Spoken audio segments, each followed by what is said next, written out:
ಈ ಒಂದು ಪ್ರತಿಭಟನೆ ಭಾರತೀಯ ಜನತಾ ಪಕ್ಷದ ಕಾರ್ಯಕರ್ತರನ್ನ ಒಳಗೊಂಡು ಪಕ್ಷದಲ್ಲಿರ್ತಕ್ಕಂಥ ಎಲ್ಲ ದಲಿತ ಮುಖಂಡರು ಸೇರಿ ಈ ಪ್ರತಿಭಟನೆಯಲ್ಲಿ ಭಾಗಿಯಾಗಿದ್ದಾರೆ. ಮುಖ್ಯ ಉದ್ದೇಶ ಏನಪ್ಪ ಅಂತಂದರೆ, ಈ ಸರ್ಕಾರದಲ್ಲಿ ಸುಮಾರು 11,144 ಕೋಟಿ ರೂಪಾಯಿ SCP ಹಣವನ್ನು ವಿಡ್ರಾ ಮಾಡಿ ಯಾವುದೋ ಬೇರೆ ಬೇರೆ ಕೆಲಸಗಳಿಗೆ ಇದನ್ನು ಹಣವನ್ನು ತೆಗೆದುಕೊಂಡಿರ್ತಕ್ಕಂಥ ವಿಷಯದ ಬಗ್ಗೆ ಖಂಡೋಲನೆ ಮಾಡ್ತಕ್ಕಂಥ ಕೆಲಸ ನಮ್ಮದು. ಬಹಳ ಅನ್ಯಾಯ ಇದು. ಇಡೀ ಇತಿಹಾಸದಲ್ಲಿ ಇಂಥ ಒಂದು ಸನ್ನಿವೇಶ ಆಗಿರಲಿಲ್ಲ, ಸಮಸ್ಯೆ ಆಗಿರಲಿಲ್ಲ. ಹಿಂದೆ ನಾನು ಕೂಡ ಸಮಾಜ ಕಲ್ಯಾಣ ಮಂತ್ರಿಯಾಗಿ ಸುಮಾರು 4 ವರ್ಷ ನಾನು ಕೆಲಸ ಮಾಡಿದ್ದೀನಿ. ನಮ್ಮ ಕಾಲಕ್ಕೂ ಕೂಡ ಇಲ್ಲ, ಯಾವತ್ತೂ ಇಲ್ಲ. ಇದು ಸಿದ್ದರಾಮಣ್ಣನ ಕಾಲಕ್ಕೆ ಜರುಗಿರ್ತಕ್ಕಂಥ ಇದು ಒಂದು ವಿಷಯ. ನಾನು ಭಾಳ ತುಂಬ ಖೇದದಿಂದ ಈ ಮಾತನ್ನು ಹೇಳಲಿಕ್ಕೆ ನಾನು ಬಯಸ್ತೇನೆ. ಯಾಕಂದರೆ ಇದರಿಂದ ನಮ್ಮ ಮಕ್ಕಳಿಗೆ, ನಮ್ಮ ವಿದ್ಯಾರ್ಥಿಗಳಿಗೆ, ನಮ್ಮ ಹಾಸ್ಟೆಲ್ಗಳಿಗೆ ಕೊಡ್ತಕ್ಕಂಥ ಹಣವನ್ನು ತಗೊಂಡು ಅದನ್ನು ಅನ್ಯಾಯ ಮಾಡ್ಯಾರ ಅಂಥೇಳಿ ಹೇಳುವುದರ ಜೊತೆಗೆ, ಹಿಂದೆ ಇದೇ ರೀತಿ SCP ಹಣವನ್ನು ದೇವೇಗೌಡರು ಇದ್ದಾಗ ನಾನು ಆ ಸರ್ಕಾರದಲ್ಲಿ ಮಂತ್ರಿ ಆಗಿದ್ದೆ. ನಾನು ಮಂತ್ರಿ ಆಗಿದ್ದೆ, ಸಮಾಜ ಕಲ್ಯಾಣ ಮಂತ್ರಿ. ಆವಾಗ ಈ SCPT ಹಣವನ್ನು ದೇವೇಗೌಡರು ದಲಿತರಿಗೆ ಬೇಕಾಗಿರ್ತಕ್ಕಂಥ ಗಂಗಾ ಕಲ್ಯಾಣ ನೀರಾವರಿಗೆ ನಾನು ಯೋಜನೆ ತಂದಾಗ ಅದನ್ನು ಮಾಡಬಾರ್ದು, ಮಾಡಬೇಕು ಅಂತಿದ್ರೋ ಮಾಡಬಾರ್ದು ಅಂತ ನನಗೆ ಗೊತ್ತಿಲ್ಲ. ಆದರೆ 3 ಕ್ಯಾಬಿನೆಟ್ ಮೀಟಿಂಗ್ನಲ್ಲಿ ಬಂದರೂ ಕೂಡ ಅದನ್ನು ತಿರಸ್ಕಾರ ಮಾಡಿದರು. 4ನೇ ಕ್ಯಾಬಿನೆಟ್ ಮೀಟಿಂಗ್ನಲ್ಲಿ ಇದು ನೀವು ಆಗದೇ ಇದ್ರೆ ನನ್ನ ರಾಜೀನಾಮೆ ತಗೋರಿ ಅಂಥೇಳಿ ನನ್ನ ರಾಜೀನಾಮೆ ಎಸೆದಾಗ ಅವತ್ತು ಪಟೇಲ್ ಗೌಡರು ಇಂಟರ್ಫಿಯರ್ ಆಗಿ ಈ ಒಂದು ವಿಷಯವನ್ನು ಬಗೆಹರಿಸಿ ಇವತ್ತು ಗಂಗಾ ಕಲ್ಯಾಣ ಯೋಜನೆ ಸಮಾಜದಲ್ಲಿ ನಮ್ಮ ದಲಿತರಿಗೂ ಉಪಯೋಗ ಆಗಿದೆ. ಇವತ್ತು ನಾನು ಪ್ರಶ್ನೆ ಕೇಳ್ತೀನಿ, ಮಹದೇವಪ್ಪಗೆ ಏನಾಗಿದೆ ರೀ? ಅವನು ದಲಿತ ಹೌದಲ್ಲ, ದಲಿತ ಸಮುದಾಯದ ಒಬ್ಬ ಮುಖಂಡ ಅವನು ರಾಜಕಾರಣದಲ್ಲಿ. ಅವನಿಗೇನಾಗದೆ ಈ 11,000 ಕೋಟಿ ರೂಪಾಯಿ ಸಿದ್ದರಾಮಣ್ಣವರು ವಿಡ್ರಾ ಮಾಡ್ಕೊಳ್ಳೋತಕ್ಕ ನಿದ್ದೆ ಮಾಡ್ತಿದ್ನ. ಇದನ್ನು ಕೂಡ ನಾನು ಈ ಸಂದರ್ಭದಲ್ಲಿ ಖಂಡನೆ ಮಾಡ್ತೀನಿ ಅಂತಕ್ಕಂಥ ಮಾತು ನಾನು ಹೇಳಲಿಕ್ಕೆ ಬಯಸ್ತೀನಪ್ಪ. ನೋಡು, ಗ್ಯಾರಂಟಿಯಲ್ಲಿ ದಲಿತರಿದ್ದರೆ ಏನು ದಲಿತರಿಗೇನೆ ಹೋಗ್ತದ ಅದು? ಇದು ಎಸ್ಪೆಷಲಿ ಈ ಹಣ ಬರೀ ದಲಿತರಿಗೆ ಮುಟ್ತಕ್ಕಂಥದ್ದು. ಮತ್ತು ನೀವು ಹೋಗಿ ಸಾವುಕಾರ ಗೌಡ್ರಿಗೆ ಕೊಟ್ರೆ ಅದು ದಲಿತರಿಗೆ ಮುಟ್ಟದಂಗ ನೋಡ್ರಿ. ಅದು ಹಂಗೆ ಕೇಳಿದ್ರೆ ಆಗೋದಿಲ್ಲ. ಬರೀ ನೋಡ್ರಿ, ಗ್ಯಾರಂಟಿ ಕೊಡ್ತೀನಿ ಅಂಥೇಳಿ ಎಲ್ಲರನ್ನ ಕೊಲ್ತಾ ಇದ್ದಾರೆ. ನಿನಗೆ ಗೊತ್ತದ? ನೀನು ಒಬ್ಬ ಬಡ ಮನುಷ್ಯ, ನಾಳೆ ಅಲ್ಲಿ ಏನಾದರೂ ಖರೀದಿ ಮಾಡ್ಕೊಳ್ಳೋಕೆ ಹೋದ್ರೆ ಒಂದು 100 ರೂಪಾಯಿ ಸ್ಟಾಂಪನ್ನು 500 ರೂಪಾಯಿ ಮಾಡ್ಯಾರ. 500 ರೂಪಾಯಿ ಸ್ಟಾಂಪನ್ನು 2,000 ಮಾಡ್ಯಾರ. 2,000 ಸ್ಟಾಂಪನ್ನು 5,000 ಮಾಡ್ಯಾರ. ಇದು ನೀತಿನ ಇವ್ರದ್ದು? ಇದು ಗ್ಯಾರಂಟಿ ಕೊಡ್ತಕ್ಕಂಥ ನಿನ್ನಲ್ಲಿ ತಾಕತ್ತಿದ್ರೆ ಹಂಚಬೇಕಪ್ಪ, ಕೊಡಬೇಕಿತ್ತು ಗ್ಯಾರಂಟಿ. ಇದು ಯಾವುದೂ ಕೂಡ ತೊಂದರೆ ಆಗದಾರದ ರೀತಿಯಲ್ಲಿ ಕೊಡಬೇಕಿತ್ತು. ಬೆಂಗಳೂರಲ್ಲಿ ನನ್ನ ಮನೆ ಅದ, ಪ್ರತಿ ತಿಂಗಳ ನನಗೆ 2,000 ರೂಪಾಯಿ ನನಗೆ ಇದು ಬರ್ತಿತ್ತು, ಏನು ವಾಟ್ರ್ ಬಿಲ್ಲ. ಇವತ್ತು 4,000 ರೂಪಾಯಿ ವಾಟ್ರ್ ಬಿಲ್ ಮಾಡಿ ಇದನ್ನು ಒಯ್ದ ಇದಕ್ಕೆ ಕೊಡ್ತೀರ? ಗ್ಯಾರಂಟಿಗೆ ನಾಚಿಕೆ ಬರಬೇಕು ನಿಮಗೆ ಅಂತ ಹೇಳಿ ನಾನು ಹೇಳಕ್ಕೆ ಬಯಸ್ತೇನೆ. ಲೋಕಸಭಾ ಚುನಾವಣೆಯಲ್ಲಿ ಈ ಸಲ ಬಿಜಾಪುರ ಜಿಲ್ಲೆ ಈಗ ಬಿಡ್ರಿ, ಇಲ್ಲಿಗೆ ಸಾಕಿದು, ಇದನ್ನೇ ಮೇನ್ ಮಾಡ್ರಿ ನಡ್ರಿ. ಕರ್ನಾಟಕ ರಾಜ್ಯದಲ್ಲಿ 9 ತಿಂಗಳ ಹಿಂದೆ ಹಲವಾರು ಘೋಷಣೆಗಳನ್ನು ಮಾಡಿ ಅಧಿಕಾರಕ್ಕೆ ಬಂದಿರತಕ್ಕಂಥ ಶ್ರೀ ಸಿದ್ದರಾಮಯ್ಯನವರ ನೇತೃತ್ವದ ಕಾಂಗ್ರೆಸ್ ಸರ್ಕಾರ ಇವತ್ತು ದಲಿತರ, ರೈತರ ಎಲ್ಲ ವೋಟ್ಗಳನ್ನು ಪಡ್ಕೊಂಡು 136 ಸೀಟ್ MLA ಗೆಲ್ಲಿಸ್ಕೊಂಡು ಇವತ್ತಿನ 5 ಗ್ಯಾರಂಟಿ ಕೊಡ್ತೀವಿ ಅಂತ ಹೇಳ್ಕೊಂಡು, ಆ ಗ್ಯಾರಂಟಿ ಕೊಡಲಿ, ನಾವು ಬೇಡ ಅಂತ ಹೇಳೋದಿಲ್ಲ. ಅದಕ್ಕಾಗಿ ಬೇರೆ ಒಂದು ದಾರಿ ಹುಡುಕಬೇಕು ಸರ್ಕಾರ. ಬಿಟ್ಟು ದಲಿತರಿಗೆ ಮೀಸಲಿಟ್ಟಿರ್ತಕ್ಕಂಥ 11,000 ಕೋಟಿ ರೂಪಾಯಿಗಳ ಅನುದಾನವನ್ನು ಗ್ಯಾರಂಟಿ ಸಲ ಬಳಸ್ತೀವಿ ಅಂತ ಹೇಳಿದ್ರೆ ಇದೊಂದು ನಾಚಿಕೆಗೇಡಿನ ಕೆಲಸ ಅಂತಕ್ಕಂಥ ಮಾತನ್ನು ಹೇಳಕ್ಕೆ ಬಯಸ್ತೇನೆ ಕಾಂಗ್ರೆಸ್ ಸರ್ಕಾರಕ್ಕೆ. ನಾವು ಈ ಸರ್ಕಾರ ಬಂದ ಮೇಲೆ ಎಲ್ಲ ರಂಗದಲ್ಲಿ ವಿಫಲ ಆಗಿದೆ. ಅದು ನೀವು ಭಾಳ ದೂರ ಹೇಳಕ್ಕೆ ಹೋಗೋದಿಲ್ಲ. ನಾನು ನೀವು ಎಲ್ಲ ರೋಡ್ನಾಗ ಹೋಗಬೇಕಾದ್ರೆ ಸೈಕಲ್ ಮೋಟ್ರ ಗಾಡಿಗಳು ಹಿಡಿಯೋಂಥದ್ದು ಪೊಲೀಸರು ಮಾಡಕತ್ತಾರೆ ನೋಡ್ರಿ. ನೀವು ಸುಮ್ಮನೆ ಏನೋ ಒಂದು ಹೊಲದ ಕಲಿಸ್ಬೇಕಿರ್ತಾವೆ ಪಾಪ. ಅವು ಬರಗಾಲ ಐತಿ, ಅವು 2 ಸೀಟರ್ ಹೋಗ್ಬೋದು, 3 ಸೀಟರ್ ಹೋಗ್ಬೋದು. ಇಲ್ಲಿ ಒಕ್ಕಲ್ತನ ನಡೆಯೋದಿಲ್ಲ, ಮಲ್ಲ ಆಳ ಸಿಗೋದಿಲ್ಲ. ಅಲ್ಲೆಲ್ಲ ಕೇಸ್ ಹಾಕಿ 10,000 ಕೊಡ್ರಿ, 5,000 ಕೊಡ್ರಿ ಅಂತ ಅಲ್ಲಿ ಪೊಲೀಸ್ ಆದೇಶ ಮಾಡ್ಯಾರ. ನಾ ಮಂದಿ ಒಂದು NTPC ಕೂಡಿಗಳಿಗೆ PSI ಕೇಳಿದೆ. ನಾನು ಇದ್ಯಾಕೆ ಮಾಡಕತ್ತೀರಿ ಕಾರ್ಬಾರ್ ಹಿಂದೆ ಯಾವಾಗ ಇದ್ದಿದ್ದಿಲ್ಲ ಅಂತ ಹೇಳಿದೆ ನಾನು. ಏನೋ 50 ರೂಪಾಯಿ 100 ರೂಪಾಯಿ ದಂಡ ಇದ್ರೆ ಮುಗಿದು ಹೋಯ್ತು. 10,000 ಕೊಡ್ರಿ 20,000 ಕೊಡ್ರಿ ಅಂದ್ರೆ ಬರಗಾಲದಾಗ ರೈತ ಬದುಕೋದೇ ಕಠಿಣ ಐತಿ. ಇದೆಲ್ಲ ಯಾರು ಹೇಳ್ಯಾರಂದ್ರೆ ನಮ್ದೇನು ತಪ್ಪೈತ್ರಿ, ನಮ್ಮದು ಮನಸ್ಸಿಲ್ಲ ನಮ್ಮ ಮಾಡೋಕೆ ಸರ್ಕಾರನ ಆದೇಶ ಮಾಡೈತಿ. ನಾವು ಏನು ಮಾಡೋಣ, ನಾವು ಬಲಿಪಶು ಆಗ್ಲಕತ್ತೀವಿ ಅಂತಕ್ಕಂಥ ಮಾತನ್ನು PSI ಹೇಳಿರ್ತಕ್ಕಂಥ ಮಾತಿದು. ಅಂದರೆ ಪ್ರತಿ ಪೊಲೀಸ್ ಠಾಣೆ ಒಳಗೆ ಸೈಕಲ್ ಮೋಟ್ರ್ ತೊಗೊಂಡು ಒಂದು ವಾಹನ ತೊಗೊಂಡು ಎಲ್ಲಿ ಹೋಗುವಂಗಿಲ್ಲ, ಮದುವೆಗೆ ಹೋಗಿರ್ತಾರೆ. ಮದುವೆಗೆ ಹೋಗುವಾಗ ಸೀಟ್ ಹೆಸ್ಕೊಂಡು ಹಾಕು ಸ್ವಾಭಾವಿಕ ಅದು. ಇನ್ನು ಒಬ್ಬ ಅಧಿಕಾರಿ ಮನೆಯಾಗ ಲಗ್ನ ಇದ್ರು ಅವನು ಟ್ರಕ್ ಮಾಡ್ತಾನೆ. ಲಿಮಿಟೆಡ್ ಸೀಟ್ ತೊಗೊಂಡು ಲಗ್ನ ಮಾಡೋಕೆ ಆಗೋದಿಲ್ಲ. ಕಾನೂನು ಪ್ರಕಾರ ಬದುಕಬೇಕು, ಯಾರಿಗೂ ಆಗೋದಿಲ್ಲ. ಭೂಮಿ ಬೇಕು, ಸಂದರ್ಭ ಸಮಯ ನೋಡ್ಕೊಂಡು ಶಿಕ್ಷೆ ಕೊಡುವಂಥದ್ದು ಆಗಬೇಕದು. ಬಿಟ್ಕೊಂಡು ಎಲ್ಲ ರೋಡ್ ಮ್ಯಾಗ ನಿಂತ್ಕೊಂಡು ವೆಹಿಕಲ್ಗಳ ಮ್ಯಾಗ ಬರೀ ದುಂಡ ವಸೂಲಿ ಮಾಡಿ ಅಂದ್ರೆ ಗ್ಯಾರಂಟಿ ಕೊಡ್ತೇವೆ ಅಂದ್ರೆ ಯಾರಿಗೆ ಕೊಡಕತ್ತೀರಿ ಗ್ಯಾರಂಟಿ? ಅದನ್ನು ಇವ್ರು ದುಂಡ ವಸೂಲಿ ಮಾಡಿ 100 ರೂಪಾಯಿ ವಸೂಲಿ ಮಾಡಿ 20 ರೂಪಾಯಿ ಕೊಡಕತ್ತೀರಿ ನೀವು. 80 ರೂಪಾಯಿ ಮೋಸ ಮಾಡಕತ್ತೀರಿ ಜನರಿಗೆ ನೀವು.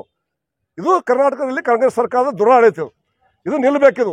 ಅದು ವಿಶೇಷವಾಗಿ ದಲಿತರ ಒಂದು ಹಣವನ್ನು ನೀವು 11,000 ಕೋಟಿ ಬೇರೆ ಇದಕ್ಕೆ ಬಳಸ್ತೀವಿ ಅಂತ ಹೇಳಿದ್ರೆ ಅರ್ಥ ಏನು ಇದಕ್ಕೆ? ಹೀಗಾಗಿ ಇವತ್ತು ಕಾಂಗ್ರೆಸ್ ಸರ್ಕಾರ, ಸಿದ್ದರಾಮಯ್ಯ ಸರ್ಕಾರ ಏನು ಸಮಾಜದ ಬಗ್ಗೆ ಪುಂಖಾನುಪುಂಖವಾಗಿ ಮಾತನಾಡ್ತಕ್ಕಂಥ ಸಿದ್ದರಾಮಯ್ಯವ್ರು ಹಿಡ್ಕೊಂಡು ಇವತ್ತು ಮಲ್ಲಿಕಾರ್ಜುನ್ ಖರ್ಗೆ ಅವ್ರ ಮಗ ಪ್ರಿಯಾಂಕಾ ಖರ್ಗೆ ವಿಧಾನಸೌಧ ತುಂಬ ಅವ್ರದ್ದು ಆವಾಜ್ ಇರ್ತೈತಿ. ಮಹದೇವಪ್ಪನವರು SC ಮಂತ್ರಿ ಖರ್ಗೆ ಅವರು ಯಾಕೆ ನಿಮ್ಮ ಧ್ವನಿ ಹೋಯ್ತು? ಅಲ್ಲಿ ದಲಿತರಿಗೆ ಅನ್ಯಾಯ ಮಾಡೋದಕ್ಕೆ ಯಾಕೆ ಬಿಟ್ರಿ ನೀವು? ತಕ್ಷಣ ನೀವು ರಾಜೀನಾಮೆ ಕೊಡ್ರಿ, ಮೇಲೆ ದಲಿತರಾಗಿ ಇರೋಕೆ ಯೋಗ್ಯ ಇಲ್ಲ ನೀವು. ನಿಮ್ಮ ಸಮಾಜಕ್ಕೆ ಅನ್ಯಾಯ ಆಗ್ತಕ್ಕಂಥದ್ದನ್ನು ನೀವು ಸಪೋರ್ಟ್ ಮಾಡ್ತೀರಿ ಅಂತ ಹೇಳಿದ್ರೆ ಇದ್ಯಾವ ನ್ಯಾಯ ಇದು? ಹೀಗಾಗಿ ಇಲ್ಲಿರ್ತಕ್ಕಂಥ ಮುಖ್ಯಮಂತ್ರಿ ಹಿಡ್ಕೊಂಡು ಅದು ವಿಶೇಷವಾಗಿ ದಲಿತ ವರ್ಗದಿಂದ ಮಂತ್ರಿಗಳಾಗಿರ್ತಕ್ಕಂಥ SC ST ವರ್ಗದ ಮಂತ್ರಿ ಆಗಿರ್ತಕ್ಕಂಥವ್ರು ತಕ್ಷಣ ಈ ಹಣವನ್ನು ವಾಪಸ್ ದಲಿತರಿಗೆ ಕೊಡಬೇಕು ಅಂತಕ್ಕಂಥ ಒತ್ತಾಯವನ್ನು ಮಾಡಿ ಭಾರತೀಯ ಜನತಾ ಪಾರ್ಟಿ ವಿಜಯಪುರ ಜಿಲ್ಲೆಯಲ್ಲಿ ಹೋರಾಟ ಮಾಡಕತ್ತಿದ್ದೀವಿ. ಮುಂದಿನ ದಿನದಲ್ಲಿ ಈ ರೀತಿ ಮುಂದುವರೆದ್ರೆ ಭಾರತೀಯ ಜನತಾ ಪಾರ್ಟಿ ಎಂದೂ ನಿಮಗೆ ಸಹಿಸುವುದಿಲ್ಲ ಅಂತಕ್ಕಂಥ ಮಾತನ್ನು ಹೇಳಿಕ್ಕೆ ಬಯಸ್ತೇವೆ.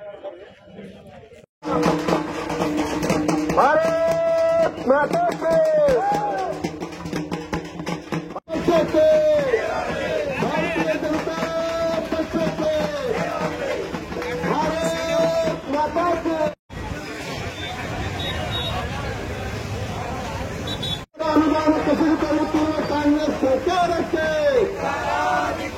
ದಲಿತ ವಿರೋಧಿ ಕಾಂಗ್ರೆಸ್ ಸರ್ಕಾರಕ್ಕೆ, ದಲಿತ ವಿರೋಧಿ ಕಾಂಗ್ರೆಸ್ ಸರ್ಕಾರಕ್ಕೆ, ಭ್ರಷ್ಟಾಚಾರ ಮಾಡುತ್ತಿರುವ ಕಾಂಗ್ರೆಸ್ ಸರ್ಕಾರಕ್ಕೆ, ಬಿಟ್ಟಿ ಬಾಕಿಗಳ ಹೆಸರು ಹೇಳಿ ಕಾಂಗ್ರೆಸ್ ಸರ್ಕಾರಕ್ಕೆ, ಬಿಟ್ಟಿ ಬಾಕಿಗಳ ಹೆಸರು ಹೇಳಿ ಭ್ರಷ್ಟಾಚಾರ ಮಾಡುತ್ತಿರುವ ಕಾಂಗ್ರೆಸ್ ಸರ್ಕಾರಕ್ಕೆ, ಬಿಟ್ಟಿ ಬಾಕಿಗಳ ಹೆಸರುಗಳನ್ನು ಹೇಳಿ ಲೂಟಿ ಹೊಡೆಯುತ್ತಿರುವ ಕಾಂಗ್ರೆಸ್ ಸರ್ಕಾರಕ್ಕೆ, 11,500 ಕೋಟಿ ರೂಪಾಯಿ ಭ್ರಷ್ಟಾಚಾರ ಮಾಡುತ್ತಿರುವ ಕಾಂಗ್ರೆಸ್ ಸರ್ಕಾರಕ್ಕೆ, 11,500 ಕೋಟಿ ರೂಪಾಯಿ ಪರಿಶಿಷ್ಟ ಜಾತಿ ಮತ್ತು ಪರಿಶಿಷ್ಟ ಪಂಗಡಗಳಲ್ಲಿ ಅನ್ಯಾಯ ಮಾಡುತ್ತಿರುವ ಕಾಂಗ್ರೆಸ್ ಸರ್ಕಾರಕ್ಕೆ, ಕಾಂಗ್ರೆಸ್ ಸರ್ಕಾರಕ್ಕೆ, ಕಾಂಗ್ರೆಸ್ ಸರ್ಕಾರಕ್ಕೆ, ಬಡವರ ಯೋಜನೆಗಳ ಹಣ ಪಡೆಯುತ್ತಿರುವ ಕಾಂಗ್ರೆಸ್ ಸರ್ಕಾರಕ್ಕೆ, ಪರಿಶಿಷ್ಟ ಜಾತಿ ಮತ್ತು ಪರಿಶಿಷ್ಟ ಪಂಗಡಗಳ ಹಣ ದುರ್ಬಳಕೆ ಮಾಡುತ್ತಿರುವ ಕಾಂಗ್ರೆಸ್ ಸರ್ಕಾರಕ್ಕೆ, बोलो भारत माता की, ಭಾರತೀಯ ಜನತಾ ಪಕ್ಷಕ್ಕೆ, ಡಾಕ್ಟರ್ ಬಾಬಾ ಸಾಹೇಬ್ ಅಂಬೇಡ್ಕರ್ ಅವರಿಗೆ, ನರೇಂದ್ರ ಮೋದಿಜಿ ಅವರಿಗೆ, ರಮೇಶ್ ಜಿಗಜಿಣಗಿ ಅವರಿಗೆ, ಸುಮಾರು 11,000 ಕೋಟಿ ರೂಪಾಯಿ SC ಮತ್ತು STP ಹಣವನ್ನ ಇಟ್ಟಂತ ದುಡ್ಡು ಇವತ್ತು ಬಿಟ್ಟಿ ಭಾಗ್ಯಗಳಿಗೆ ಬಳಸಿ ಕಾರಜೋಳ ಅವರು ಎರಡು ಮಾತನಾಡ ಅಭಿನಂದನೆ ಸಲ್ಲಿಸ್ತೇನೆ. ದಯವಿಟ್ಟು ನಾವೆಲ್ಲರೂ ಕೂಡ ಜಿಲ್ಲಾಧ್ಯಕ್ಷರ ನೇತೃತ್ವದಲ್ಲಿ ಸಾಲಾಗಿ ಹೋಗಬೇಕಂತೇಳಿ ಪದಾಧಿಕಾರಿ ನರೇಂದ್ರ ಮೋದಿ ಅವರಿಗೆ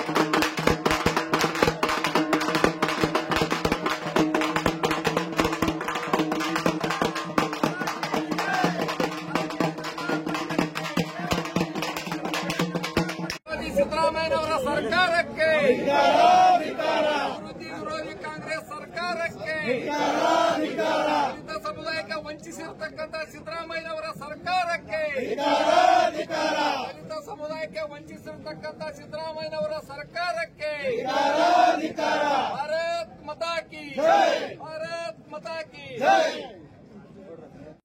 ಮಾತಾ ಕಿ ಭಾರತೀಯ ಜನತಾ ಪಕ್ಷಕ್ಕೆ, ಭಾರತೀಯ ಜನತಾ ಪಕ್ಷಕ್ಕೆ.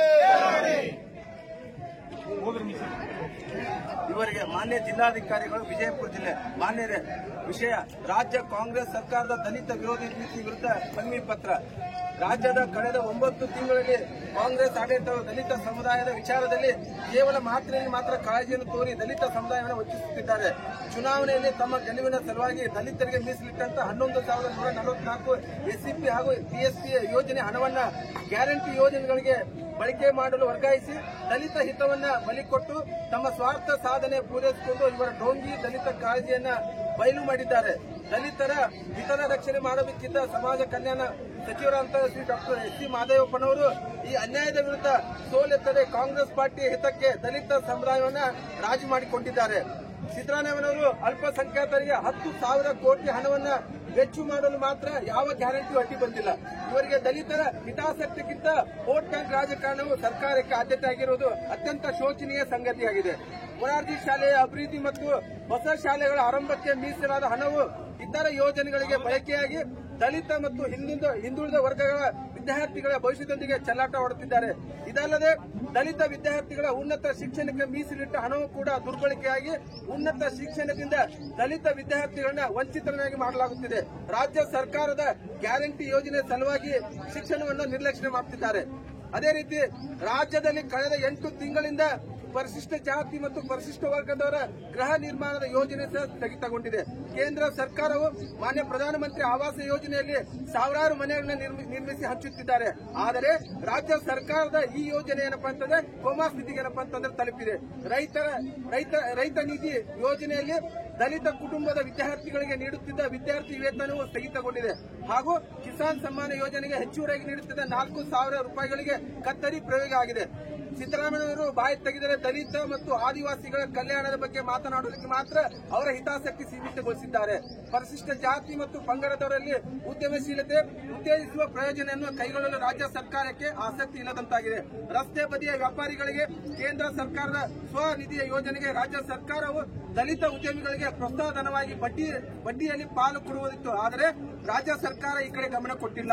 ಕೇಂದ್ರ ಸರ್ಕಾರದ ಮುದ್ರಾ ಯೋಜನೆಯಲ್ಲಿ ದಲಿತರಿಗೆ ಸ್ವಯಂ ಉದ್ಯೋಗ ನೀಡಲು ಉತ್ತೇಜನ ಕೊಡುತ್ತಿದೆ.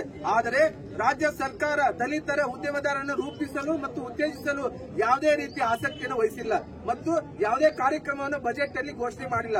ಗ್ಯಾರಂಟಿ ಹಣಕ್ಕೆ ನೀಡಬೇಕಾಗಿದ್ದ ಕಾರಣ ಏನಪ್ಪಾ ಅಂತಂದ್ರೆ 2024-25 ಮುಂಗಡ ಪತ್ರದಲ್ಲಿ ಮತ್ತು 11,000 ಕೋಟಿ ಅನುದಾನ ಏನಪ್ಪಾ ಅಂತಂದ್ರೆ ಕಡಿತ ಆಗಿದೆ. ಸಂವಿಧಾನ ಜಾಥಾ ಮಾಡುತ್ತಿರುವ ಸರ್ಕಾರ ಸಂವಿಧಾನದ ಆಶೆಗೆ ವಿರುದ್ಧವಾಗಿ ದಲಿತರಿಗೆ ಸೇರಬೇಕಾದ ಹಣವನ್ನು ಏನಪ್ಪಾ ಅಂತಂದ್ರೆ ಇವತ್ತು ನಿರಾಕರಣೆ ಮಾಡಿ ಅವರಿಗೆ ಅನ್ಯಾಯ ಮಾಡುತ್ತಿದ್ದಾರೆ. ಇವರ ಸಂವಿಧಾನ ಬದ್ಧತೆ ಕೇವಲ ಪ್ರಚಾರದಲ್ಲಿ ಉಳಿದು ಆಚರಣೆಯಲ್ಲಿ ಶೂನ್ಯವಾಗಿದೆ. ಕಾಂಗ್ರೆಸ್ ನೇತೃತ್ವದ ಸಿದ್ದರಾಮಯ್ಯ ಸರ್ಕಾರದ ದಲಿತ ವಿರೋಧಿ ನೀತಿಯನ್ನು ತೀವ್ರವಾಗಿ ಖಂಡಿಸುತ್ತದೆ. ಮುಂಗಡ ಪತ್ರದಲ್ಲಿ ಎಸ್ಸಿಪಿ ಹಾಗೂ ಟಿಎಸ್ಪಿ ಯೋಜನೆ ಹಣವನ್ನು ಕೂಡಲೇ ವಾಪಸ್ ನೀಡಬೇಕೆಂದು ಈ ಮೂಲಕ ಭಾರತೀಯ ಜನತಾ ಪಾರ್ಟಿ ರಾಜ್ಯ ಸರ್ಕಾರವನ್ನು ಆಗ್ರಹ ಮಾಡುತ್ತದೆ. ಸಂವಿಧಾನಬದ್ಧ ಕಲ್ಯಾಣ ಯೋಜನೆಗಳ ಹಣದ ದುರುಪಯೋಗ ಸಲ್ಲದು ಎಂದು ಎಚ್ಚರಿಸುತ್ತೇವೆ. ನಿಮ್ಮ ಸ್ವಾರ್ಥಕ್ಕೆ ದಲಿತರಿಗೆ ಅನ್ಯಾಯ ಮಾಡಬಾರದೆಂದು ಈ ಮೂಲಕ ರಾಜ್ಯ ಸರ್ಕಾರವನ್ನು ಆಗ್ರಹ ಮಾಡುತ್ತದೆ. ಮಾನ್ಯ ಜಿಲ್ಲಾಧ್ಯಕ್ಷರ ಮೂಲಕ ಜಿಲ್ಲಾಧಿಕಾರಿಗಳಿಗೆ ಮನವಿ ಪತ್ರ ಸಲ್ಲಿಕೆ.